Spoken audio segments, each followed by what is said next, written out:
Queridos amigos, como é que vocês estão? Vocês estão bem? Bom, irmãos, vamos para mais um protesto.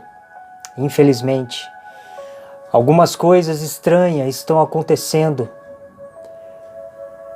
no meio do povo adventista, no meio da liderança.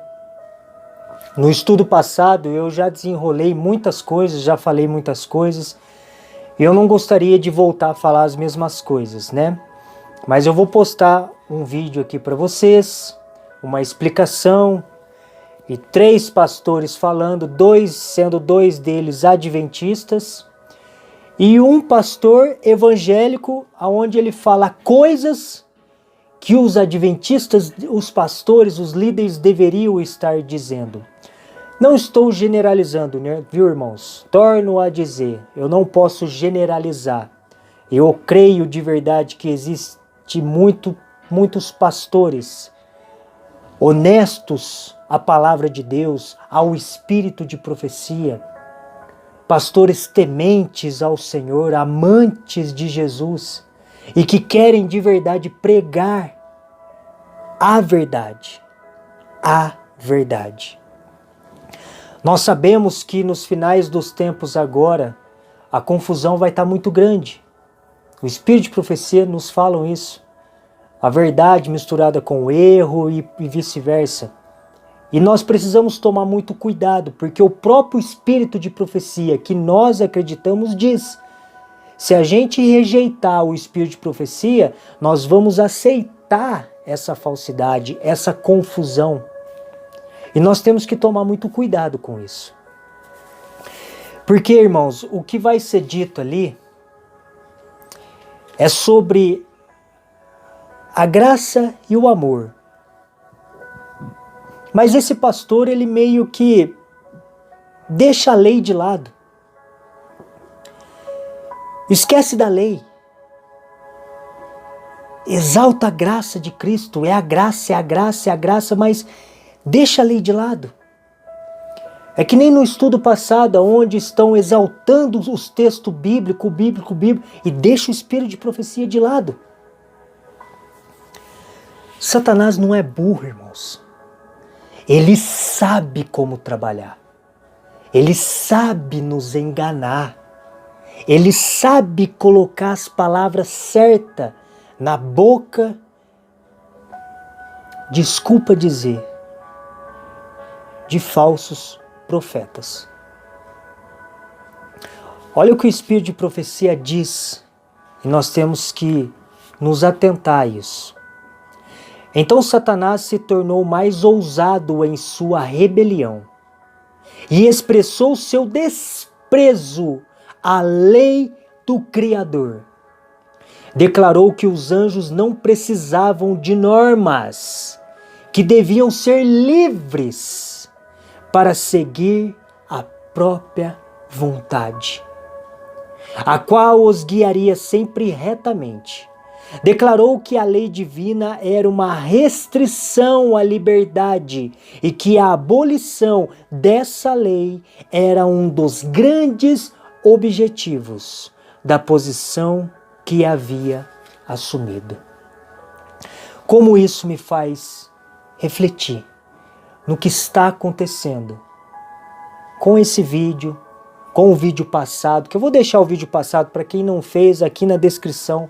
Peço que vocês estudem o vídeo passado para que vocês possam entender o que está acontecendo no geral. No vídeo passado eu falei muito sobre que o pastor não sabe o que é a marca da besta, sendo que o Espírito de Profecia é muito claro. A Bíblia ela não é tão clara assim, mas o Espírito de Profecia é. E nós, como um povo adventista, a gente vai abolir o Espírito de Profecia? Bom, nesse vídeo está acontecendo a mesma coisa. Exalta a graça de Cristo, mas deixa a lei de lado. Porque assim, irmãos, o que eu entendo do que está acontecendo? É exatamente o que Satanás está querendo fazer.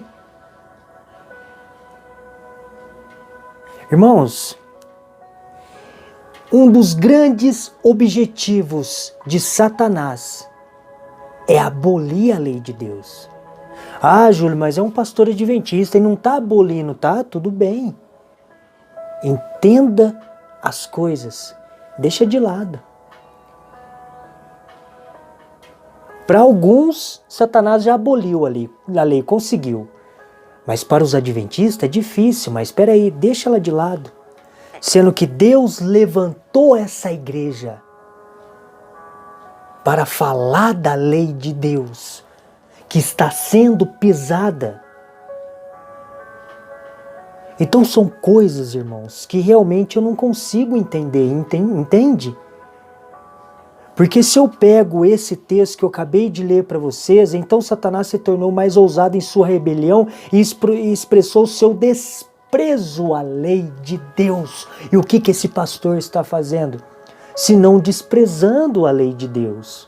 Não vamos falar dela não, é a graça, não precisa falar dela. Só se eu estiver ficando louco com aquilo que eu estou vendo e ouvindo. Só se eu estiver ficando louco. Então sim, meus irmãos, Satanás, como Apocalipse fala, está combatendo essa igreja diretamente. E nós precisamos nos atentar a isso. Nós precisamos nos atentar, abrir os nossos olhos, queridos, voltar às nossas origens e pregar poderosamente o verdadeiro evangelho, que não é só graça, não é só lei, não é só obediência, é um conjunto, irmãos. Cristo morreu por nós. Ele é o nosso único Salvador, sim. Tem um texto, irmãos, no Espírito de Profecia, que eu gostaria de ler aqui para vocês, rapidinho. Eu achei muito interessante essa parte, porque nos mostra algo importantíssimo. Porque como eu sempre digo para vocês, irmãos, não é as obras que salvam, é Cristo. Mas não é porque eu estou em Cristo, não é porque eu aceito a graça, aceito a Jesus, que eu não deva praticar as obras, obediência. Olha o que diz. Embora os pecadores não possam se salvar, eles ainda têm algo a fazer para garantir a salvação. Então eles precisam fazer algo para garantir a salvação. Quem vier a mim, diz Cristo, eu jamais rejeitarei. Devemos ir a Ele, a Cristo, para ser salvo. Quer ser salvo? Vai a Cristo. Não vai na lei, não vai nas obras. Mas isso não quer dizer que eu quero ser salvo, eu vou a Cristo, que eu não deva fazer as boas obras. Entendeu, irmãos? Que entra o texto de Tiago, que a tua fé sem as suas obras é nada. Quer ser salvo? Vai a Cristo. Ele é todo suficiente para te salvar. Mas nessa caminhada, você precisa demonstrar de que você o ama, de que você o aceita. Através de quê? Das obras, da obediência à lei de Deus. Olha que interessante. A fé é um dom de Deus. Estou lendo no Espírito de Profecia, tá? A fé é um dom de Deus, mas a disposição para exercitá-la é nossa. É nossa. Deus não vai enfiar uma coisa que você não queira. Se eu vou, irmãos, para outro texto do Espírito de Profecia, olha o que diz. Diz assim, irmãos, muitos não conseguem entender a relação entre fé e obras. Dizem eles, apenas creiam em Cristo e estará salvo. Que é o que esse pastor está pregando. Isso não tem nada a ver com a guarda da lei. Porque não é a lei que salva, é Cristo. Até aí está certo. Entretanto, a fé verdadeira é demonstrada por meio da obediência. Queridos, é que nem fala lá em Tiago, né? Tiago 2. Lá fala o que é sua fé sem as suas obras, é nada. E o pastor ele fala algo ali que me intriga um pouco. Fala que Cristo não ensinou isso.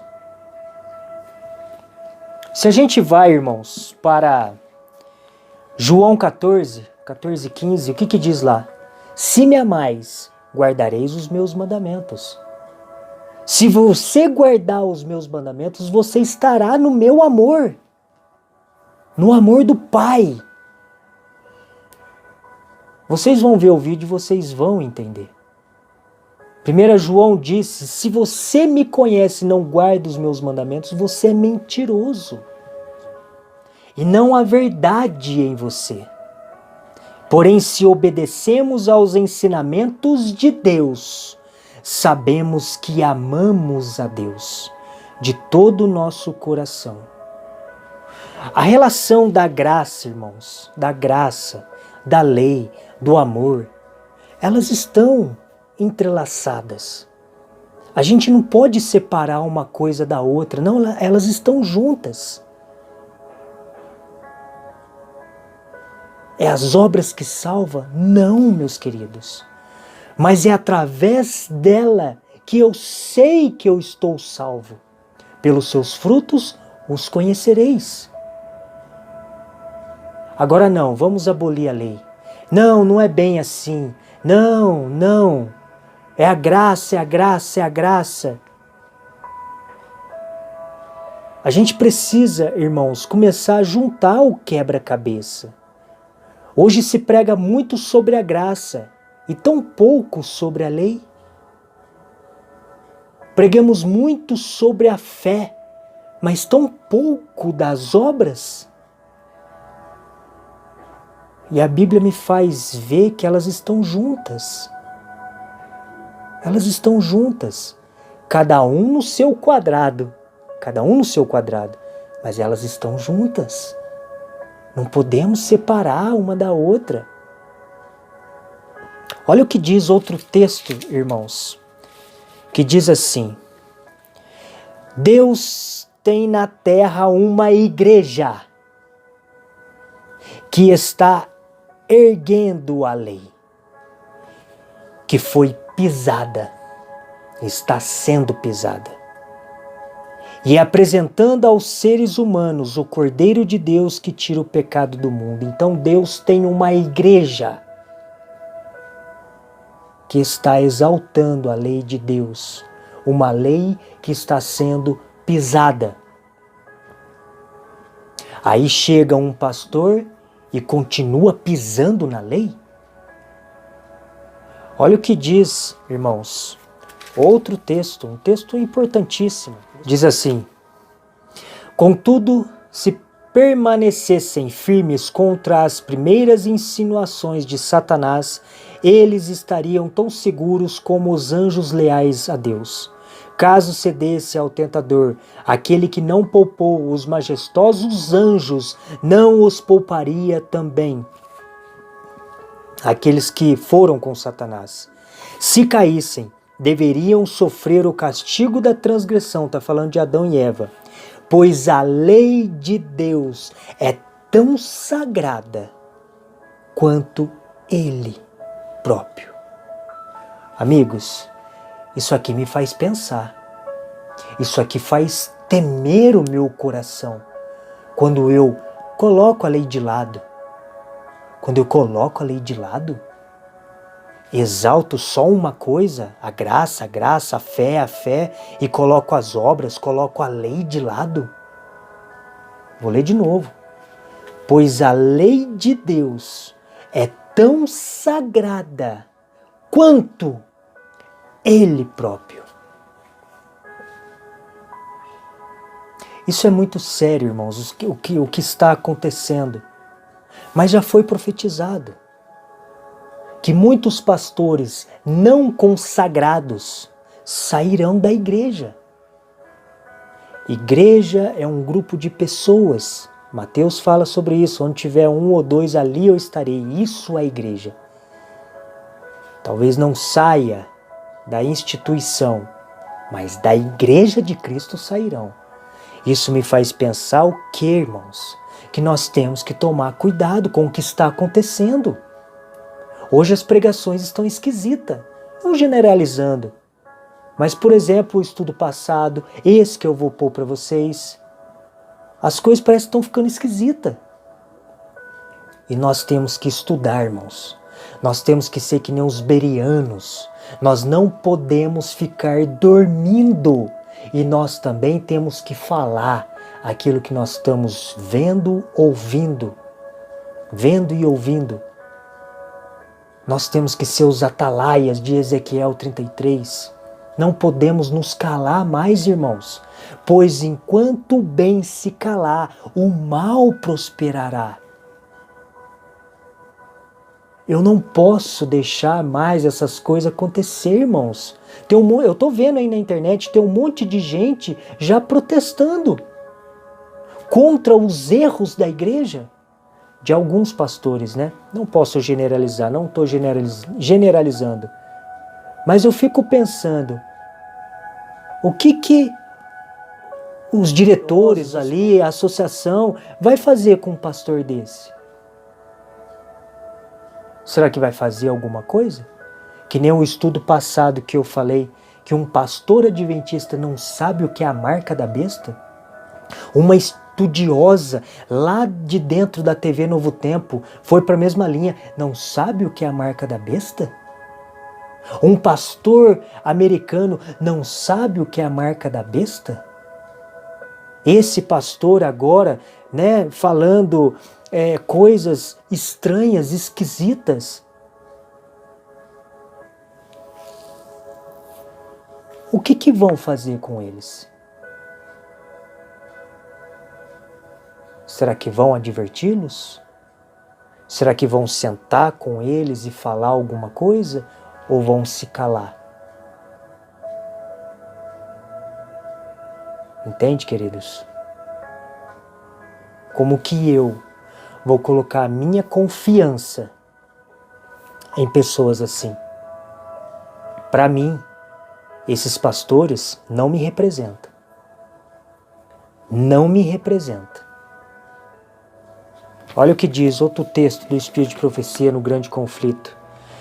Ao se prepararem para o juízo, as pessoas devem guardar a lei de Deus, que será a norma do caráter no juízo. Paulo declara: todos os que com a lei pecaram mediante a lei serão julgados. Como que eu exalto só a graça e deixo a lei de lado, eu não preciso fazer nada? Como assim? No dia em que Deus, por meio de Cristo Jesus, julgar os segredos dos homens, Romanos 2, 12 e 16, os que praticam a lei hão de ser justificados. Os que praticam a lei. Verso 13 de Romanos 2. A fé é essencial para que se possa guardar a lei de Deus, pois sem fé é impossível agradar a Deus. E o que é sua fé sem as suas obras é nada. Então a gente vê que realmente as obras, a fé, ela tem algo importante, ela tem o seu papel importante. Como eu disse, elas se unem, cada um no seu quadrado, mas elas se unem e estão deixando para lá, deixa para lá. Meus queridos, tá feia a coisa, tá ficando, né? Tá ficando. Tudo que não provém de fé é pecado. Romanos 14, 23. O primeiro anjo convoca os seres humanos a temer a Deus, a mensagem angélica, que essa igreja, que esse povo tem que anunciar ao mundo. E o primeiro anjo já fala do temor a Deus. Vou ler de novo. O primeiro anjo convoca os seres humanos a temer a Deus e lhe dar glória e adorá-lo como Criador dos céus e da terra. Para que possam fazer isso, devem obedecer à sua lei. Para você temer a Deus, você deve guardar a lei de Deus. A Bíblia fala sobre isso. Eu vou ler aqui.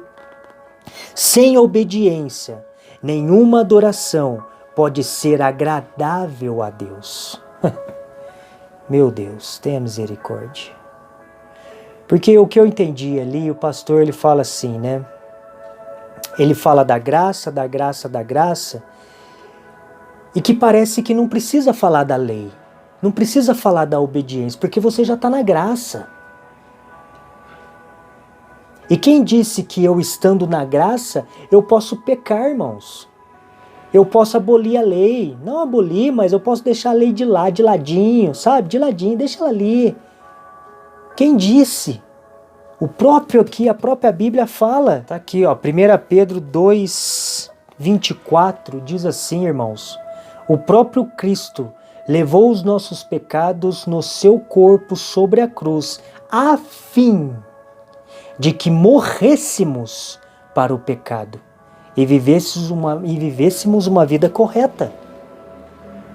Então não é porque eu estou na graça, irmãos, eu faço da minha vida o que eu quero. Eu preciso lutar, abandonar o pecado. Nem sempre é fácil, mas eu preciso lutar. Eu preciso sim me esforçar. Então eu não consigo entender esse negócio de graça e eu não preciso fazer mais nada, porque eu já estou na graça. Pois o próprio Senhor disse, nem todo mundo que diz Senhor, Senhor entrará no reino dos céus, mas aquele que faz a vontade do Pai, porque esse fazer a vontade vai demonstrar que você realmente está na graça. Como eu disse, pelos seus frutos o conhecereis. Isso transfere para os nossos dias. Muitas pessoas hoje que pensam que estão na graça vão se perder, irmãos. Vão se perder, porque não praticam as boas obras. Somos imundos, pecadores. Aos olhos de Deus, até as nossas boas obras, para Ele é sujo, é trapo de imundícia. Mas isso não quer dizer que eu não deva ainda praticar, entendeu? Porque este é o amor de Deus, que guardemos os seus mandamentos. Olha o que diz na Bíblia sobre o temer ao Senhor. De tudo que foi dito, a conclusão é esta: temam a Deus e obedeçam aos seus mandamentos, porque foi para isso que fomos criados. Aí ele fala ali da graça barata, que está fora de contexto. Como assim está fora de contexto, irmãos? Se eu vou para esse lado, aonde a graça faz tudo por mim e eu não preciso fazer nada, é graça barata. É só eu crer e eu estou salvo. Não preciso fazer nada. A graça faz tudo por mim. Eu creio assim, irmãos, a graça fez tudo por mim. Eu creio dessa forma. O pastor fala que isso é heresia, mas eu preciso entender mais isso, tá, irmãos? Eu estou na caminhada, tá? Eu não sou perfeito, não sou o dono da razão, mas eu também não acredito em tudo que pastores falam, entende? Eu preciso também pensar com a minha lógica, com a minha cabeça, com a inteligência que Deus me deu. E eu penso dessa forma. Deus, Jesus, fez a parte dele. A gente precisa fazer a nossa agora. Deus já deu a salvação, Ele já morreu por nós, Ele já deu a salvação de graça, Ele já deu. Agora, qual que é o nosso caminho? É a obediência, é crer em Cristo, obedecer, fazer o máximo possível para estar mais perto de Cristo. Somos falhos, pecadores? Somos, mas nós precisamos fazer a nossa parte. Sim, que é obedecer. Essa é a minha lógica, é o que eu vejo. Precisamos sim nos esforçarmos. Olha o que diz o Espírito de Profecia. O povo precisa dar provas de sua fé por meio da obediência. Assim, todos aqueles que esperam ser salvos pelo sangue de Cristo também devem compreender que tem algo a fazer para alcançar a salvação. Então, o que eu entendo, irmãos? Deus, Jesus, ele fez a parte dele, ele morreu por mim, por você. Agora nós precisamos fazer a nossa parte. Eu entendo que isso não é heresia, pois eu estou lendo no espírito de profecia. A não ser que eu esteja entendendo diferente. Mas é dessa forma que eu entendo, da forma que eu li para vocês. Precisamos fazer algo para ser salvo. Não só crer. O crer é a primeira parte, mas se você diz que me ama, mas você não obedece, você não guarda os meus mandamentos, você é mentiroso. Então eu preciso fazer algo, eu preciso provar a minha fé, a minha crença em Cristo. Entendeu, irmãos? Bom, queridos, eu vou colocar o vídeo aqui para vocês, já ficou meio grande aqui, mas que vocês me perdoem. Eu vou tentar dar uma editada no vídeo para ele ficar menor. E eu vou deixar a descrição aqui do vídeo todo, tá? Tanto o vídeo passado que eu fiz, que tá lá, falsos profetas na igreja adventista, será que tem? Assista esse vídeo no meu canal, vou deixar na playlist também. Na playlist vai tá escrito assim: protestando contra os erros da igreja. Tá. Olá, queridos amigos, tudo bem com vocês? Sejam bem-vindos ao nosso canal Fala Sério Pastor. É muito bom ter vocês aqui que nos acompanham, que sempre compartilham o nosso conteúdo e nós ficamos felizes com isso e agradecidos a Deus porque esse canal tem sido relevante e tem trazido mensagens importantes para você. Hoje nós vamos tratar de um assunto bem delicado mesmo, talvez o vídeo mais delicado que eu já tenha feito em meu canal. Já uns 2 dias que eu comuniquei que eu ia fazer esse vídeo com alguns amigos e pedi a eles que estivessem em oração para que Deus me conduzisse nas palavras certas, na maneira certa, para que esse vídeo fosse uma bênção, para que esse vídeo servisse como um alerta e de alguma forma ajudasse. E não para que ele fosse um vídeo de crítica, um vídeo que fosse causar efeitos negativos. Então a ideia realmente é que esse vídeo seja uma bênção. Portanto, apesar do título ser bem estranho, eu imagino que você já entrou assim, nossa, que heresias são essas pregadas por alguns pastores? E a gente vai falar sobre isso. Como eu disse, como um tom de alerta, para que você, jovem que nos acompanha, possa ficar antenado e ao mesmo tempo para que de alguma forma ajude a nossa igreja. Fica com a gente até o final desse vídeo, eu tenho certeza que você vai gostar. Muito bem, queridos amigos, eu vou fazer análise de comentários, de textos e vídeos de 2 pastores conhecidos, o pastor Edson Nunes e o pastor Tiago Arraes. Eles fazem parte de um grupo que eles criaram com o nome Terceira Margem do Rio, onde alguns outros estão ali agregados e eles sempre têm trazido mensagens assim mais progressistas e com conteúdos que às vezes preocupam.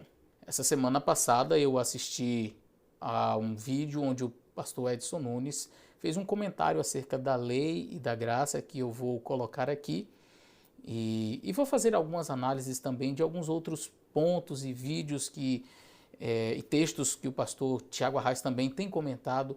Isso tem gerado uma certa preocupação, não somente em mim, mas em vários colegas de ministério. E aí você pode já estar se perguntando, pastor, por que você não os procura em particular? Bom, eu queria dizer que isso já foi feito, pelo menos com o pastor Tiago Arraes. Eu já tive uma conversa também com o pastor Edson Nunes. Estou impossibilitado, não somente eu, mas diversos outros pastores que são amigos meus, colegas, também estão bloqueados. Quando você tem um pensamento que é um pouco diferente, então você é bloqueado. O pastor Edson Nunes realmente não existe a possibilidade de eu conversar com ele porque eu estou bloqueado em suas redes sociais. O pastor Tiago Arraes me disse em uma determinada ocasião que eu teria liberdade para conversar com ele quando quisesse e eu assim o fiz, o procurei em seu privado, em um chat.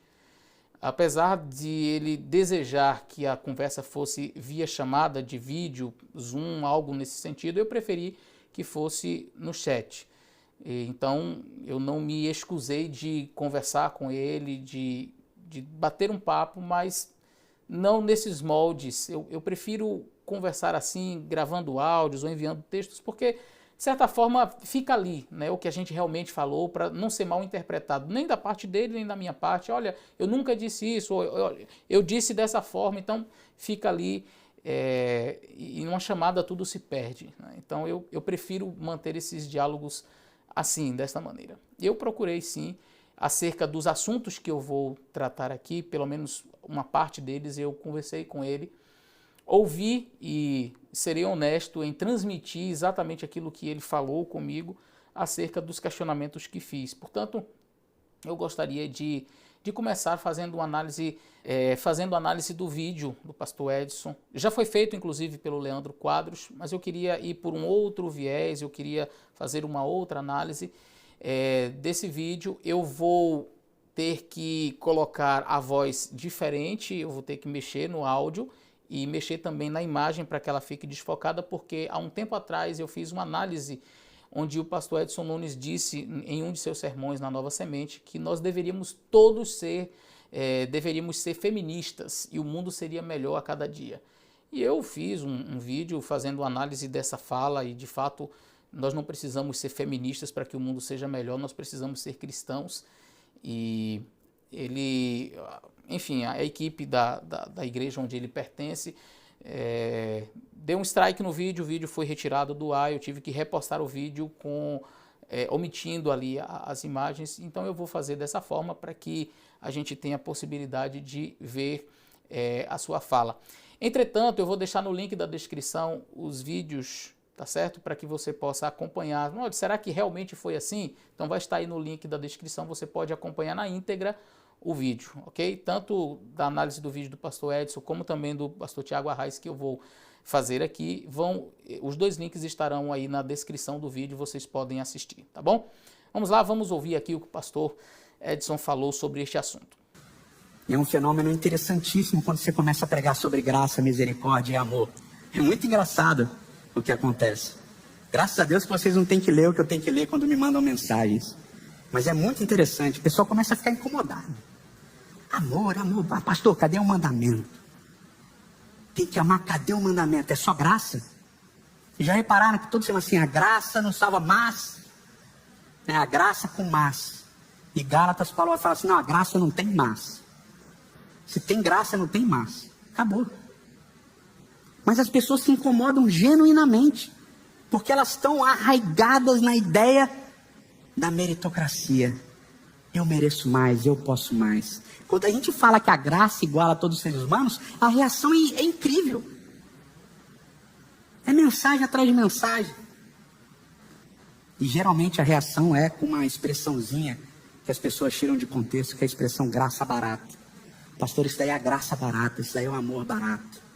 Porque na verdadeira graça nós precisamos guardar os mandamentos. Você tem que falar da lei.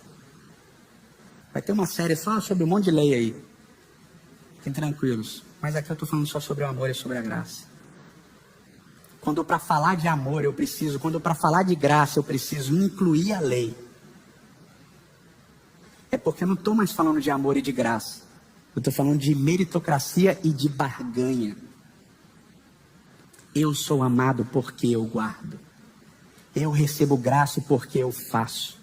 E se você acrescentar isso, já não é amor, já não é graça. É exatamente o oposto do que Cristo ensinou. O oposto, o exato oposto. A exposição da verdade é o caminho do amor. O amor é a verdade, então eu preciso expor o amor, a verdade.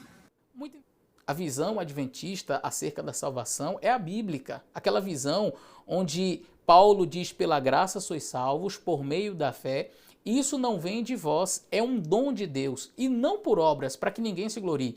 Então, no processo da salvação não existe um somatório entre a graça de Cristo e as obras humanas, e então você tem a salvação. Agora, saindo desse extremo, nós temos um outro extremo, O extremo de colocar a observância da lei, a observância aos mandamentos de Deus como em oposição à graça. Isso fica evidente no vídeo quando o pastor Edson Nunes diz assim: quando para falar de amor e de graça eu preciso incluir lei, é porque eu não estou mais falando nem de amor e nem de graça, como se uma coisa estivesse em conflito, em oposição à outra. Só que deixa eu te contar uma coisa. Quem colocou vínculos entre a lei e a graça, a lei e o amor, a observância dos mandamentos e o amor, não fui eu. Não foi a Igreja Adventista, foi Cristo. Quando você abre a Bíblia em João capítulo 14, o verso 15, o que Jesus diz ali? Olha, quando para falar de amor e graça eu tenho que incluir a observância dos mandamentos, eu não estou mais falando de amor e nem de graça. Foi esta a fala do pastor Edson Nunes. Ele diz: eu estou falando de meritocracia, de barganha. É isso? Olha o que Jesus disse: se me amardes, guardareis os meus mandamentos. Então, quem colocou um vínculo entre observância de mandamento e amor foi Jesus. Observância dos mandamentos de Deus sempre será uma resposta ao amor que ele demonstrou por nós, a graça recebida. A graça uma vez recebida e o amor recebido de Deus sempre provocará em mim uma resposta. Uma resposta. E qual é a resposta a esse amor? Simplesmente a obediência. A obediência é o quê? Jesus disse: se me amardes, guardareis os meus mandamentos. Quando você vai ao capítulo 15, Jesus diz assim: se guardardes, verso 10, se guardardes os meus mandamentos, permanecereis no meu amor. Então, o amor de Cristo, vinculado à guarda dos mandamentos. Quer permanecer no amor de Cristo? Eu quero permanecer no amor de Cristo. Mas não fale de observância, porque você não vai mais estar falando de amor. Você vai estar falando de barganha e meritocracia. É isso, Jesus? Jesus disse: não, não é isso. O que Jesus disse? Se guardardes os meus mandamentos, permanecereis no meu amor. Do mesmo modo como eu tenho guardado os mandamentos de meu Pai, e no seu amor eu permaneço. Quer permanecer no amor de Cristo? Quer permanecer na graça de Cristo? Guarde os seus mandamentos. Perceba, nunca esteve em oposição, nunca esteve em conflito, em confronto. Não existe essa história de barganha e meritocracia. Meritocracia é quando você quer obedecer os mandamentos de Deus para alcançar alguma coisa. E aí o pastor Edson Nunes, fazendo essa análise do obedecer os mandamentos de Deus e a relação com a graça e o amor, ele usa duas frases. Ele diz assim: eu sou amado porque eu guardo, eu recebo graça porque eu faço. Não, você não é amado porque você guarda porque foi amado. Não, você não recebe graça porque você faz porque você já recebeu a graça. Entenda, e isso me impressiona tanto porque é algo tão simples que num estudo bíblico inicial, quando nós estamos dando estudos bíblicos para os nossos alunos, antes deles tornarem-se adventistas, isso é ensinado de maneira clara. A Igreja Adventista não ensina uma salvação via obras. A Igreja Adventista não ensina que para você ter méritos diante de Deus, para que você seja aceito diante de Deus, você precisa ter boas obras. Mas a Igreja Adventista ensina sim que estas obras elas têm o seu valor, mas o valor dessas obras não são para a salvação, mas elas são uma evidência da salvação recebida. E aí nós estamos trabalhando com dois conceitos diferentes, justiça imputada e justiça comunicada. Nós estamos falando de justificação pela fé e santificação. E é por isso que algumas pessoas, por não compreenderem este tema, que é um tema precioso na Bíblia, por exemplo, colocam Paulo em conflito com Tiago. Martinho Lutero chegou a mencionar que a carta de Tiago era uma carta de palha, porque ele não entendeu o processo de justificação e santificação. Querem ver esse exemplo? Quando você vai aqui para Romanos e você olha o texto de Romanos onde Paulo fala sobre a lei e sobre a justificação pela fé. E Paulo diz assim, olha, capítulo 3, verso 28, concluímos, pois, que o homem é justificado pela fé sem as obras da lei. Justificação. Você é justificado pela fé sem as obras da lei. É o que Cristo fez por você. Aí você vai olhar agora a conclusão. Essa foi a conclusão de Paulo. Agora olha a conclusão de Tiago. Tiago, ele chega para concluir, e aí a conclusão de Tiago é a seguinte, capítulo 2 do livro de Tiago, e o versículo 24, que diz: Vede então, concluímos, pois, vede então, que o homem é justificado pelas obras e não somente pela fé. Paulo está em discussão com Tiago. Eu tenho até um sermão onde eu prego sobre isso, eu vou deixar no link da descrição também um vídeo onde eu explico a aparente contradição entre essas duas passagens, mas é que um está falando de justificação e o outro está falando de santificação, um está falando de justiça imputada e o outro está falando de justiça comunicada. Todas duas têm a sua importância, uma para a salvação e a outra como evidência da salvação recebida. Então as obras, elas nunca estarão em conflito com a graça de Deus e nem com o amor de Deus. Repito, quem criou vínculos entre a observância dos mandamentos e a lei e o amor e a graça foi o próprio Senhor Jesus Cristo. Trazendo para uma linguagem mais simples, imagine uma relação matrimonial, imagine o casamento, onde o indivíduo ele diz assim, olha, quando para falar de amor e de união dentro do casamento eu preciso falar de fidelidade, eu não estou mais falando de amor e nem de comunhão dentro do relacionamento matrimonial. Aí você vai dizer assim, não, mas espera aí, uma coisa não está para a outra. Assim, não está em conflito, essas duas coisas não estão em conflito. Por quê? Porque quem ama será fiel. Então a fidelidade não está em oposição ao amor dentro de um relacionamento, percebe? A sua fidelidade para com Deus, a observância aos seus mandamentos nunca estarão em oposição a graça recebida e nem o amor recebido. Portanto, não há problema nenhum em você pregar sobre graça e amor e colocar a lei. Agora, você tem que apenas explicar qual é o papel de cada um. O que me salva? A graça ou a lei? A graça. O que me salva é o amor de Cristo demonstrado na cruz, o sacrifício que ele fez. Ali está a salvação.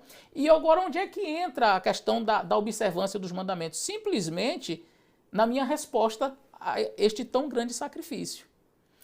E sabe o que me impressiona? É que essa semana eu assisti um vídeo de um pastor evangélico. E olha o que esse pastor evangélico fala sobre este assunto. Farley, qual que é a maior heresia pregada nos dias de hoje para você? Caramba, mano, que pergunta. Nossa, Os caras são criativos para fazer heresia, né? Mas eu acho que o maior risco para a igreja hoje, cara, é justamente a hipergraça. Ela é a maior ameaça. Por quê, cara? Quando você olha o quadro da igreja nos últimos dias, vamos pegar o Apocalipse e vamos pegar as cartas de Paulo. Eu sei que a gente acredita num grande avivamento, um grande derramamento do Espírito nos últimos dias, mas, cara, quando você olha toda a história, quando você olha a Bíblia e você olha a história dos avivamentos, sempre foi sobre um remanescente. Isso nunca tocou todo mundo. Pô, mas a segunda pregação de Pedro alcançou 5.000 pessoas. Mas, cara, eram milhares de judeus ali. Então, sempre é um remanescente. Então, eu acredito num grande avivamento, um grande derramamento nos últimos dias, mas o quadro da igreja dos últimos dias, ele não é um quadro de avivamento. Ele é um quadro de apostasia, cara. Então, quando você vê Paulo falando para Timóteo, Paulo estava preso numa prisão em Roma, na prisão Amertina, que era um buraco, cara, sabendo que ia ser morto, tanto que ele só sai de lá para ser decapitado. Provavelmente ele nunca chegou a encontrar Timóteo de volta. Então, ele está falando de toda a desgraça, que ele foi preso, que Onesíforo teve que ir reanimá-lo, que ele teve a sua defesa e ninguém apareceu para ele. Está pondo um quadro de desgraça. E daí chega uma hora que ele fala assim, você acha que o pau está fechando? Ele diz assim, pois nos últimos dias sobrevirão tempos terríveis. Nossa. Então ele diz, cara, vai piorar. E aí o que ele fala? Ele fala do amor esfriar, de se desviar da sã doutrina. Então a real é que o quadro da igreja dos últimos dias, ela não é de uma igreja avivada, mas é de uma igreja apóstata. Cara, na minha humilde opinião, não tem nada que prepare melhor a igreja para a apostasia do que a hipergraça. Sabe por quê? Porque a condição, cara, para o cara mudar de vida é o arrependimento. E já não se fala mais. Cara, por quê? Porque o que é uma conversão? A gente usa essa expressão conversão. Cara, conversão é assim, eu tô indo para uma rota, para um destino, para um alvo, e aí, de repente, algo é tão chocante para mim que eu dou uma volta de 180 graus. E eu faço o caminho totalmente contrário. Né? Então, e para que uma conversão aconteça, precisa ter um choque, uma transformação, um arrependimento. A hipergraça leva o cara a viver uma vida desgraçada, mergulhado no pecado e que ele acha que está certo. Cara, qual é a salvação e a solução para esse cara? Então o cara está com a vida toda arrebentada, traindo a esposa, todo zoado. Você fala, cara, você precisa se arrepender, consertar a sua vida. Não, cara, Deus me ama. Já ouvi isso. Então é a pior condição, porque esse cara não se arrepende, cara. Sim. Né? Então, se esse cara não abre os olhos dele e fala, cara, tá tudo errado, eu preciso mudar a minha vida. Cara, não tem... E é o lugar que o diabo quer esse cara. O cara está dentro da igreja, cumprindo alguns protocolos, com a vida totalmente ferrada, achando que está em Deus. Cara, não precisa fazer isso, não. É só deixar esse cara seguir o destino dele. Exato. E eu vejo, assim, a igreja mergulhando nisso. Eu lembro que, cara, eu imagino que isso tenha sido em 2006, mais ou menos. Eu fui numa livraria evangélica e eu lembro que um amigo meu era gerente. Eu falei assim, cara, me diz o que mais vende aqui hoje. Ele falou, cara, nesse momento tá fácil. O livro que eu mais vendo é esse aqui. E ele pegou o Evangelho Maltrapilho do Brennan Manning. E eu lembro que eu falei, vou levar esse livro, quero ler. E, cara, eu vou te dizer, o Brennan Manning escreve muito bem. Eu chorei lendo o livro do cara. Sim. Mas quando eu terminei, eu falei, cara, isso aqui é perigoso. Porque é só o amor de Deus, o amor de Deus, o amor de Deus te ama, você tem que confiar no amor de Deus, porque é o amor de Deus. Eu falei, o cara não mostra nenhuma vez o outro lado da moeda, cara. Sobre eu amar a Deus, sobre eu me comprometer com Ele. E eu lembro que eu voltei para a livraria evangélica, eu mostrei para o meu amigo e falei, cara, essa mensagem aqui vai varrer a igreja nos próximos anos. Isso aqui é um veneno, cara. Isso aqui vai se espalhar de um jeito. Eu achei que você ia falar do Joseph Prince. É que o Joseph Prince veio depois, né, cara? Então o Joseph Ele foi o Prince... escândalo da graça? Não. É, o escândalo da graça. Ele é o papa da hipergraça, né? Então... E, cara, é um cara que escreve bem, que constrói bem e fala muitas verdades. Agora, esse que é o risco, né? De caras como o Caio Fábio, por exemplo. Que é um cara que fala muitas verdades e no meio, cara, ele coloca o desvio doutrinário. E o cara engole tudo com farinha, né? Porque nós temos uns amigos aí que falam muita besteira, né, cara? E é tão ruim que você vê fácil. Não dá. Mas é tanta bobagem que fica fácil. Eu até brinco, né, cara? Não se fazem mais hereges como antigamente, né? Porque cara, os caras eram bons, cara. Não, era construído. Te dava até deixa eu pesquisar. Assim, cara, tá errado, mas eu não sei direito onde, né? Vou ter que gastar uns dias estudando aqui. Tá errado, mas eu não sei o que é. Agora tá muito fácil. Mas cara, isso a igreja abraça isso muito fácil, né? E eu lembro que um dia eu preguei uma mensagem, cara, na igreja, estava cheio. É uma mensagem chamada pelos meus frutos me conhecerei, que fala de você olhar seus frutos e descobrir quem você é. E, cara, eu regaço a hipergraça nisso também. Falo de pecado. Aí os amigos meus me falaram que diz que no meio da pregação levantou umas senhoras, cara, e saíram braba, batendo o pé. E ele ouviu a conversa delas. A gente vem para a igreja para se sentir bem e daí fica ouvindo essas coisas só para se sentir mal. Não vou mais vir aqui. Mas olha o conceito. Não, eu vou para a igreja para me sentir bem. O Luiz Hermínio que fala, né, que a boa mensagem não é aquela que você sai feliz com o pregador, mas aquela que você sai triste com você mesmo. E esse é o poder que a palavra tem de te confrontar, de te alinhar, de te transformar. Amigos, eu vivi para ver um pastor evangélico ensinando para alguns pastores adventistas qual é a verdadeira relação entre obediência e graça. Eu achei muito interessante a pergunta inicial, qual que você considera a maior heresia dos últimos tempos? E eu gostei da resposta desse pastor. É bem verdade que, muito provavelmente, ele não guarde o sábado, enfim.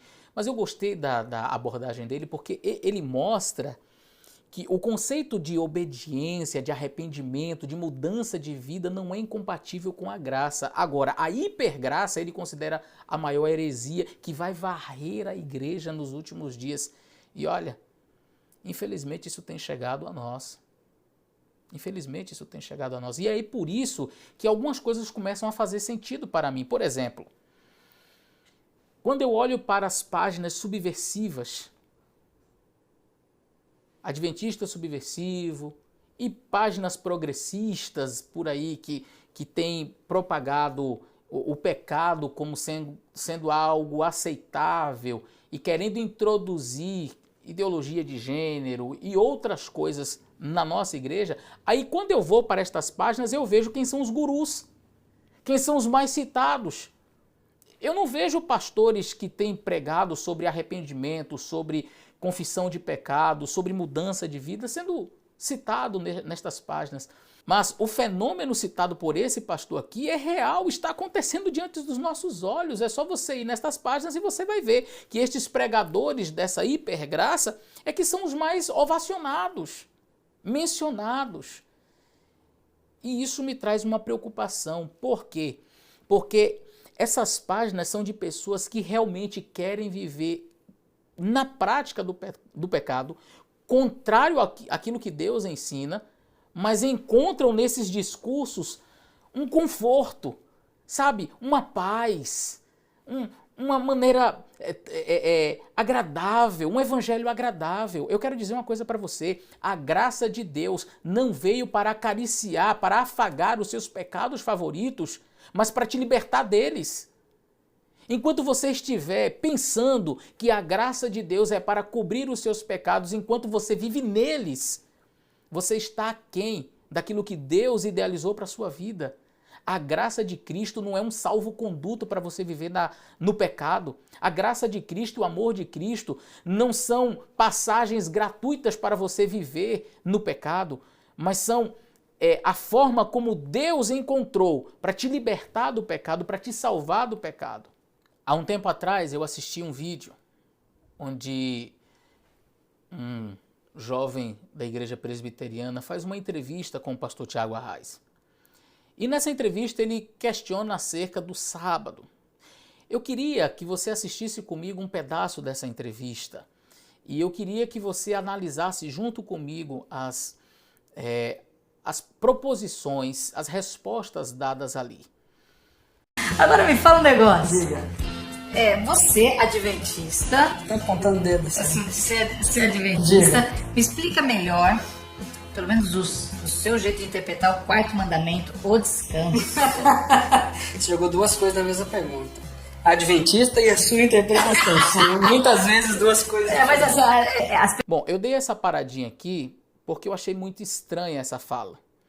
E eu não sou juiz e não quero me colocar como juiz de ninguém, mas em pontos que são relacionados a usos e costumes, eu não vejo nenhum problema em que a nossa visão esteja, às vezes, em conflito com a parte administrativa da igreja, sabe? Eu vejo que em questões de usos e costumes nós podemos ter até pensamentos diferentes, apesar de eu, como pastor dessa igreja, procuro alinhar o meu pensamento, mesmo que talvez eu não concorde 100%, eu procuro alinhar o meu pensamento, a minha conduta, com o que essa igreja ensina, inclusive nos usos e costumes. Mas em pontos doutrinários, não. Em pontos doutrinários, ou eu estou 100% alinhado com a minha igreja, ou tem um problema comigo em ser pastor dela, ué. Nós estamos falando aqui, o assunto aqui não é sobre usar terno e gravata na hora de pregar. Nós estamos falando aqui do sábado. Nós estamos falando qual o dia de repouso. Nós estamos falando de um ponto doutrinário. E aí o rapaz faz a pergunta... Você, como adventista, qual a sua interpretação? E aí ele vai dizer, bom, a minha interpretação e a interpretação da igreja vai, às vezes, estar diferente. Como assim? Vamos continuar ouvindo um pouco mais para ver onde é que vai dar esse discurso. Pessoas, às vezes, já vêm com preconceitos, assim, né? Claro. Você é isso, você é Claro, aquilo. claro. Até eu no começo, eu lembro pro seu primeiro Rock no Vale, eu te ofereci cafezinho, eu falei, você toma café? Fiquei todo com medo. E você tomava. A gente era normal. Era. A gente vive a vida. Você vive a vida. Não, Eu não tomo café. Eu sou pastor da Igreja Adventista e eu não tomo café. Eu só queria deixar isso aqui registrado. é o seguinte, a igreja obviamente vai ter posições claras e objetivas sobre o assunto, então na minha resposta eu já vou colocar isso logo de cara para não ter nenhum tipo de problema com ninguém, mas a minha opinião, foi a que você perguntou, eu vou passar a minha opinião e não representa a opinião da Igreja Adventista. Como assim? Como que um pastor, para falar de um aspecto doutrinário da igreja, a sua opinião não representa a opinião da igreja? Não entendi. Vamos falar sobre santuário. A minha opinião não é a opinião da igreja. Vamos falar sobre imortalidade da alma. Veja bem, a igreja adventista ela tem uma visão, mas eu não quero falar em nome da igreja porque a minha visão às vezes não vai ser... Como assim? São coisas que particularmente, eu não consigo compreender. Sabe esse discurso do tentar agradar? Talvez, e eu acredito que não seja esse realmente o pensamento do pastor Tiago Arraes. Eu quero crer que ele não pense assim, eu quero crer que ele realmente tenha o sétimo dia, o sábado, como o dia do Senhor, um dia sagrado, mas assim, para que esse discurso? Ele não ajuda, sabe? Vamos ouvir um pouco mais e depois eu vou falar um pouco sobre uma conversa particular que eu tive com ele acerca desse vídeo, especialmente. Lá na minha casa, a gente entendeu o princípio do sábado como a âncora no Éden. Isso aqui é um dia para a vida, para a existência. Em outras palavras, todos os dias eu estou dando aula de manhã e à noite, hoje em dia pastor de igreja, estamos lá correndo atrás, mas o sétimo, no meu caso, que eu escolhi ser o meu Shabat, Eu escolhi ser o meu Shabat? Sou eu quem escolho? Eu estou correndo durante a semana, estou naquela correria. Aí no caso do sétimo, eu escolhi ser o meu Shabat. Vou voltar aqui para ouvir de novo isso aqui. Todos os dias eu estou dando aula de manhã e à noite, hoje em dia pastor de igreja, estamos lá correndo atrás, mas o sétimo, no meu caso, que eu escolhi ser o meu Shabat, o meu sábado, e eu tenho o Eugene Peterson, que faleceu recentemente, li o livro, a biografia dele como pastor, né? Uma biografia, cara, fenomenal. Ele tirava o sábado na segunda-feira e fez isso por muito tempo, né? De ter um tempo para parar. Eu acredito que esse é o princípio, essa é a sensibilidade, é uma sensibilidade. O sábado é um lembrete de que nem tudo é trabalho e existe vida. Esse é o princípio? Esse é o princípio.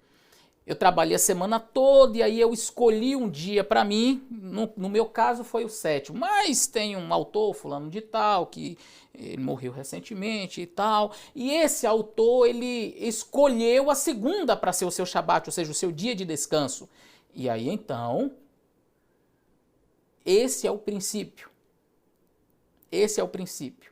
O princípio de que o importante é você entender que a vida não é só trabalho, que você precisa parar, precisa descansar. No vídeo completo ele faz um paralelismo com o Faraó, mostrando que o povo estava trabalhando sem parar e aí Deus dá o sábado ali, que era para o povo descansar. Não, o princípio não é esse apenas. Essa, eu diria, é uma parte mínima do real significado do sábado. Primeira coisa, não sou eu quem escolhe o dia. Quem escolheu o dia foi Deus. Segunda coisa, e isso aqui eu disse para o pastor Tiago Arraes em um áudio que enviei para ele. Pastor, o sábado foi dado num contexto onde não havia cansaço pelo trabalho. O sábado foi dado no Éden, quando não havia pecado. Deus, havendo terminado sua obra, descansou, abençoou e santificou. A expressão descansar ali não está necessariamente referindo-se a um cansaço físico, onde Adão trabalhou a semana toda no Jardim do Éden e agora ele está cansado, está acabado e agora ele precisa descansar. Não é desse descanso que o texto está falando. Portanto, o descanso físico tornou-se necessário por conta do pecado, sim, mas o sábado não foi feito por causa disso. O sábado não foi estabelecido por Deus para apenas um descanso físico. É um descanso espiritual. é estar na presença de Deus. Não sou eu quem escolho o dia, eu não posso chegar e dizer assim, a minha segunda eu escolhi para ser o meu Shabat, porque o princípio é isso, o importante é você descansar. Sabe qual foi a minha tristeza? É que o vídeo terminou assim. E eu questionei o pastor, eu conversei com ele, eu disse, mas pastor Tiago, em nenhum lugar você chega para concluir nesse vídeo que é importante o descanso, que esse descanso, que teve esse pastor que escolheu a segunda-feira, mas que Deus estabeleceu de fato um dia e que esse dia é o 7º. Você pode até escolher outro, mas o propósito, o ideal de Deus para a sua vida é que você obedeça não somente o descansar, mas no dia que ele escolheu, no dia que ele pediu. E a resposta dele, como eu disse, eu seria honesto em transmitir aquilo que ele passou para mim. Ele disse, Eleazar, eu estava tentando estabelecer pontes. E a gente não pode já chegar falando qual que é o dia. E ele disse que depois, aquelas pessoas que estavam ali, inclusive quem estava filmando, ficou mais interessado e foi procurar saber, não é, um pouco mais sobre essa questão do Shabat, desse descanso. E aí ele conversou com essas pessoas e falou lá do 7º dia. Sabe qual o problema? É que isso não veio para o público. As pessoas, elas simplesmente assistem um vídeo desse e o que uma pessoa que assistiu esse vídeo sai em sua mente pensando? Ora, o importante é eu descansar em algum dia. O importante é eu escolher algum dia e eu vou descansar nesse dia. Eu vou transformar esse dia no meu Shabat. Ora, mas isso foi o que eu refutei semana passada no vídeo do pastor Paulo Júnior. E outros que acham que você precisa até descansar, mas não importa o dia. Você selecionando um dia para estar em paz com Deus, em comunhão com Deus, tá beleza, tá tudo bem. Não está bem. A obediência ela precisa ser completa e não há nenhum absurdo em você estabelecer a ponte. Eu acredito que, e como eu disse para ele, você fez pontes fantásticas, foi interessante, você construiu toda a linha de raciocínio, mostrou a necessidade de um descanso, fez o historiou ali, né? Fez aquele histórico com o faraó e que o povo precisava descansar, fantástico, mostrou a necessidade. Apesar de eu enxergar mais pelo lado espiritual e menos físico, mas ok, fez a ponte com a pessoa, só faltou cravar, só faltou finalizar e dizer assim, e este dia precisa necessariamente ser o 7º, e não, e tinha um pastor que escolheu a segunda, e esse foi o Shabat, e para mim o princípio é esse. Não, esse não é o princípio. O princípio não é esse. O princípio é obedecer a Deus no dia que Deus escolheu para ele. Não sou eu quem escolho, não é você quem escolhe é Deus. Obediência. Há um outro vídeo que me chamou a atenção há um tempo atrás e eu gostaria de compartilhar com vocês. É um vídeo onde o pastor ele fala um pouco sobre a questão do ministério profético de Ellen White, a opinião dele em relação a um episódio que ele vivenciou com um teologando que fez uns questionamentos acerca de teatro. Vamos ouvir. Estava no carro esperando meu filho sair da escola, parou um carro, não sei se os caras estão aqui, 2 teologandos estão dentro do carro, acho que buscando os filhos dele, não deve estar aqui porque eles têm filho. O filho acorda cedo, quebrando tudo. Aí o menino virou para mim, o teologano, e falou assim, pastor Tiago, estão querendo fazer lá na minha igreja, onde eu faço estágio, uns teatros, os jovens querem fazer uns teatros, e como é que eu organizo? Eu falei, como é que você organiza o quê? O teatro? Eu não entendi. Não, que orientação que eu passo? Eu falei, você dá a orientação que está no Evangelho sobre o teatro. E o que o Evangelho diz, professor Tiago? Não diz absolutamente nada. Aí dá aqueles 15 segundos da pessoa te olhando assim, você mas e os textos? Você fala, os textos de Ellen White? Sim, eu pego eles aqui na minha mão, tá vendo? Tá vendo aqui? Aí, ó, imagina que isso aqui é o Evangelho agora, olha só que beleza. Eu jogo dentro.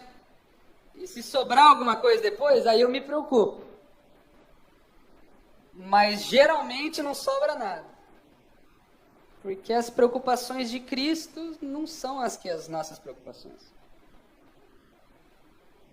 É bem interessante essa fala do pastor Tiago, e aqui é uma opinião minha, tá? Eu considerei um pouco leviana a forma como ele tratou Ellen White, que nós adventistas consideramos como uma profetisa do Senhor. Particularmente, e eu nunca li tudo que o pastor Tiago Arraes escreveu, ou já vi todos os vídeos que ele publicou, mas eu não me recordo de ter lido um texto onde ele coloque assim, Ellen White, a nossa profetisa moderna.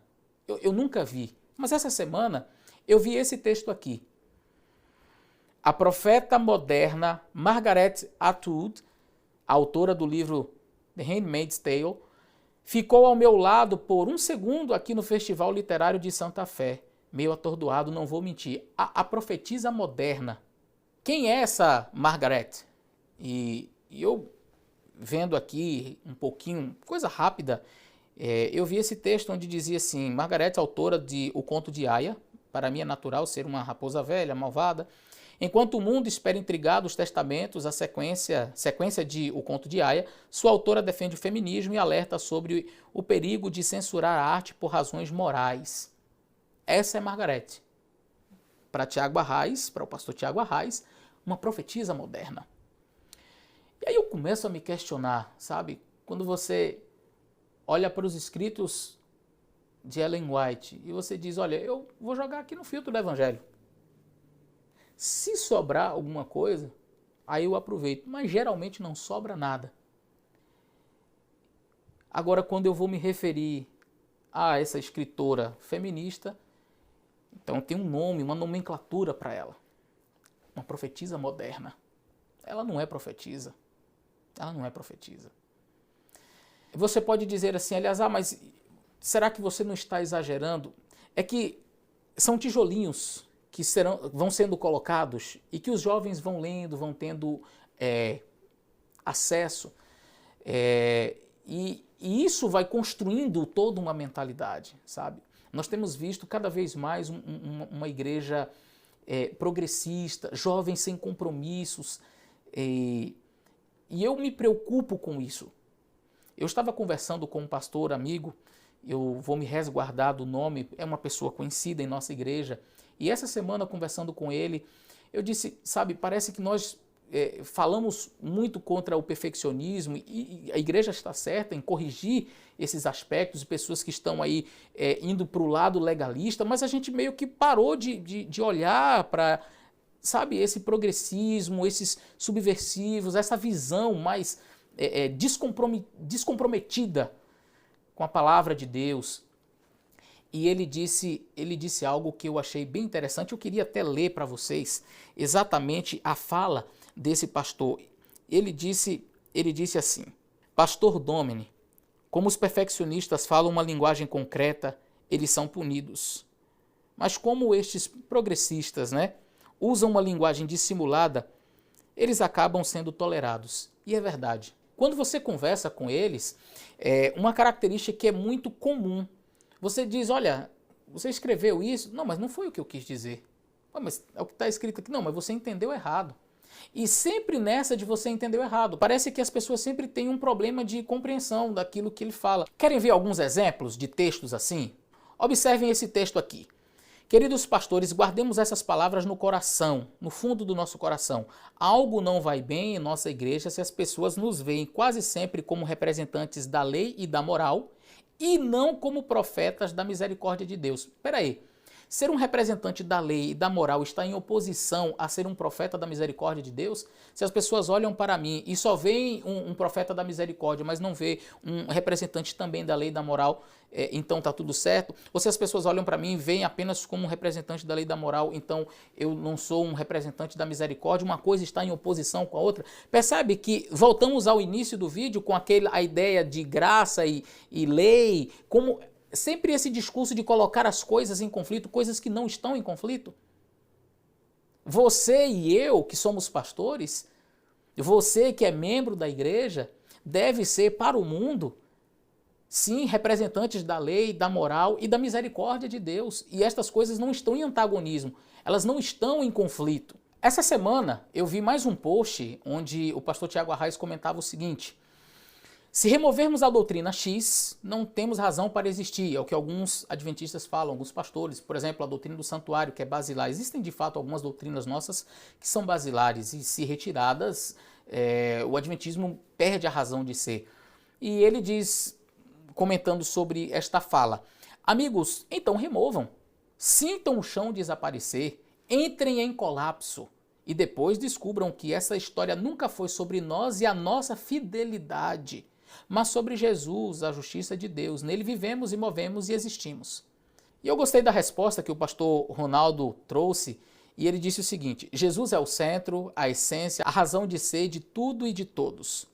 Isso não anula o fato de que há crenças distintivas que não podem ser removidas sem o risco de um movimento tornar-se irrelevante, descaracterizado ou deixar de ter razão para existir. Eu concordo com o pastor. E qual foi a conclusão do Tiago respondendo o pastor Ronaldo? Ele disse assim: claro, eu entendo o seu ponto de vista, pastor Ronaldo. Posso não concordar, mas entendo, respeito acima de tudo, não te considero menos por sua posição. Aí agora as coisas vão fazendo sentido para mim, sabe? Eu assisti aquele vídeo onde fala sobre a questão do sábado, que o importante é o princípio, é escolher um dia, um escolheu a segunda-feira, esse daqui ele escolhe o sétimo, mas o princípio é esse, é você escolher um dia para estar na presença de Deus, para você parar, para você descansar. Esse é o princípio. Remove a doutrina, sabe? Quando ele diz assim, é que a minha visão e a visão doutrinária adventista necessariamente não é a mesma, às vezes somos diferentes, aí algumas coisas começam a fazer sentido, sabe? Quando a pessoa chega a dizer assim, deixa tirar as doutrinas, deixa o chão ruir, deixa... E aí quando você vai questionar, quando você vai perguntar, não, mas não era isso que eu queria dizer, não era assim que eu estava pensando, não era isso que eu estava falando. Sabe, queridos, eu amo essa igreja. Eu amo a Igreja Adventista do Sétimo Dia e louvado seja Deus, porque nós temos uma porcentagem altíssima de pastores comprometidos com a verdade. Talvez nem todos tenham a coragem para se expor como estou fazendo, mas com certeza nós temos uma esmagadora maioria de pastores sérios e comprometidos com a palavra. Homens que não têm medo de chamar o pecado pelo nome. Talvez não gravam vídeos, não têm uma dinâmica com as câmeras, mas tem feito o seu trabalho. O problema é que esta minoria, de fato é uma minoria muito pequena, acaba alardeando muito na internet, tem muitos seguidores e tem influenciado uma juventude. Nós temos percebido uma juventude cada vez mais, como eu disse anteriormente no vídeo, descomprometida, uma juventude que não conhece as suas bases doutrinárias, não sabe de onde vem e nem para onde vai. Sabe, essa hipergraça de que falou o pastor, as pessoas, não, o amor de Jesus é tudo, não importa, ele vai viver dormindo com a namorada dele, tá tudo certo, sabe? Ele continua lá comendo coisas que não deveria comer, porque a Bíblia diz que não deveria, ele vive assistindo programas e assistindo, sabe, filmes que não deveria assistir, vendo cenas que não deveria assistir. Ele vai vivendo na infidelidade, ele trabalha num dia que Deus disse que ele não deveria trabalhar, ele vai, porque assim o importante é o amor. Então, o arrependimento, sabe, a confissão de pecados, essa entrega e viver em harmonia com os propósitos divinos. Ah, então você não peca, pastor, então quer dizer que você não comete erros, então quer dizer que agora vocês são santos. Não, somos todos pecadores, mas existe uma grande diferença entre aquele que vive conformado com o pecado, ele já tem o seu pecadinho de estimação, e ele vive para o seu pecado, e o pecado vive para ele, e eles são amigos, e aquele que é um cristão que luta contra o pecado, e que abraça a cruz de Cristo e diz, Senhor, me ajude, me liberte. Essa luta precisa existir. Ah, mas isso é um peso. Bom, depende. Depende. O apóstolo Paulo vivenciou isso. As pessoas pegam o apóstolo Paulo sempre como o apóstolo da graça e não colocam o todo, sabe, da vida de Paulo. Quando Paulo diz, por exemplo, miserável homem que sou, que me livrará do corpo dessa morte? Por isso eu esburro meu corpo, para que eu pregando não venha a ser encontrado em falta. Sede meus imitadores, como eu imito a Cristo. Esse é Paulo, o apóstolo da graça, mas o apóstolo que lutava contra o pecado, o apóstolo que disse, vamos anular a lei pela fé? De maneira nenhuma estabeleceremos a lei. Anulamos, pois, a lei pela fé? De modo nenhum, antes estabelecemos, confirmamos a lei. Porque eu não conheceria o pecado se a lei não dissesse, não cobiçarás. Então, este é o apóstolo Paulo. Colocar a lei e a obediência aos mandamentos de Deus em oposição à graça e o amor. fazer discursos sempre em valorização à graça e colocando a obediência como se fosse algo supérfluo e às vezes até desnecessário, não é algo que constrói. Na realidade atrapalha, na realidade não ajuda. Nós precisamos levantar uma geração comprometida com a palavra de Deus. E se tem uma coisa que Satanás tem ódio, é quando os jovens têm isso aqui em seu coração, a palavra de Deus. Por isso que aqui você vai encontrar aquele texto onde diz: jovens, eu vos escrevi porque sois fortes, e a palavra de Deus habita em vós, e vocês venceram o maligno. Sabe por que muitos jovens não conseguem vencer o maligno? Porque a palavra de Deus não está em seu coração. Sabe por que muitos jovens não conseguem vencer as tentações? Porque a palavra de Deus não habita em seu coração. Jovens, eu vos escrevi porque sois fortes. Vocês podem vencer o maligno, vocês podem lutar contra o pecado, vocês podem obedecer os mandamentos de Deus. Vocês precisam ter a palavra de Deus no coração. E é por isso que essa relativização do evangelho, é por isso que esta hipergraça, como disse o pastor, será a pior heresia dos últimos dias. Porque coloca o ser humano numa posição de: eu estou aqui, como diz o hino nacional brasileiro, deitado eternamente em berço esplêndido, tranquilo, tá tudo bem. Ele não se preocupa com o seu pecado e nem viver uma experiência real com Cristo. Na cabeça dele, paz e amor. Queridos, esse vídeo não teve por objetivo desferir ataques à pessoa, não a pessoa do pastor Tiago, nem a pessoa do pastor Edson. Nós trabalhamos as ideias e os conceitos apresentados por eles. E sim, eu me posicionei contra alguns conceitos que eles apresentaram. Não estou julgando o ministério deles e nem desqualificando enquanto pessoa. Eu discordo dos seus posicionamentos, das suas falas, e eu queria deixar isso aqui registrado. Porque, como disse Edmund Burke, para triunfo do mal, basta que os bons não façam nada. Muitas vezes o silêncio é covardia. E quando a palavra de Deus é desvirtuada dessa maneira, Deus precisa que homens se levantem para falar. Se eu me calo, eu sou conivente. E Deus me cobrará por isso. Eu não quero me colocar na posição superior, achando que eu sou melhor, achando que eu sou bom, mas eu não posso ser covarde de ver esses textos, estas falas, estes vídeos e simplesmente me calar. Que Deus tenha misericórdia da sua igreja, que Deus continue cuidando de você e seja você um arauto da verdade. Eu não quero que esse meu vídeo seja usado para atacar pessoalmente ninguém, mas se você puder, depois de assistir esse vídeo, orar pelo ministério pastoral da Igreja Adventista do Sétimo Dia, orar pelo pastor Tiago, orar pelo pastor Edson, orar pela nossa igreja, orar pela nossa juventude, você já vai fazer muito. Lembre-se, jovem, busque na palavra de Deus. Jovens, eu vos escrevi porque sois fortes. A palavra de Deus está em vós e vocês têm vencido o maligno. Grande abraço e até o nosso próximo vídeo. Agora, para terminar, irmãos, aqui em Efésios 6:12 diz assim: pois nós não estamos lutando contra seres humanos, mas contra as forças espirituais do mal que vivem nas alturas. Irmãos, nós não estamos lutando contra pastores, contra a igreja. Nós estamos lutando com os espíritos demoníacos que querem levar a gente para o engano, que querem misturar a verdade com o erro. Nós estamos lutando com o mundo espiritual. Por isso, irmãos, a importância da gente estudar a palavra de Deus. Por isso, a importância da gente buscar conhecimento. Por isso, nós, como um povo adventista, como a irmã White diz, Deus diz para ela, aqueles que rejeitarem o espírito de profecia, será mais fácil de ser enganados. Nós não estamos lutando, irmãos, com seres humanos. Satanás é que quer abolir a lei. Satanás é que quer desprezar a lei.